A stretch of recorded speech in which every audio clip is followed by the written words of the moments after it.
କାକୁଡ଼ିରେ antioxidant, carbohydrates, protein, fibre, vitamin C, vitamin B, vitamin K, magnesium, manganese, potassium, iron, zinc, riboflavin ଆଦି ଅନେକ ପ୍ରକାର ପୋଷକ ତତ୍ତ୍ୱ ରହିଛି। ଏହା ଆପଣଙ୍କ ବ୍ଲଡ଼ ପ୍ରେସରକୁ ନିୟନ୍ତ୍ରିତ କରିବାରେ ସାହାଯ୍ୟ କରେ, ହାଇ ବ୍ଲଡ଼ ପ୍ରେସର ହେଉ କିମ୍ବା ଲୋ ବ୍ଲଡ଼ ପ୍ରେସର। କାକୁଡ଼ିରେ ପାଣି ଓ ପଟାସିୟମ୍ ମାତ୍ରା ଅଧିକ ଥାଏ, ଯାହାଦ୍ୱାରା ଆପଣଙ୍କ ଶରୀରରେ ଜଳର ପରିମାଣକୁ ଏହା ନିୟନ୍ତ୍ରିତ କରେ। ଏହା କ୍ୟାନ୍ସର, ଡାଇବେଟିସ୍, ହୃଦରୋଗ ଭଳି ମାରାତ୍ମକ ରୋଗରୁ ଆପଣଙ୍କୁ ରକ୍ଷା କରେ।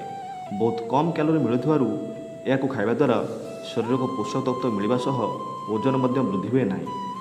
ଏହା ଖାଇବା ଦ୍ୱାରା ଆପଣଙ୍କ ରକ୍ତରେ ସୁଗାରର ମାତ୍ରା କମ୍ ହୋଇଥାଏ, ଯାହାଦ୍ୱାରା ଡାଇବେଟିସ୍ ହେବାର ଚାନ୍ସେସ୍ କମିଯାଏ।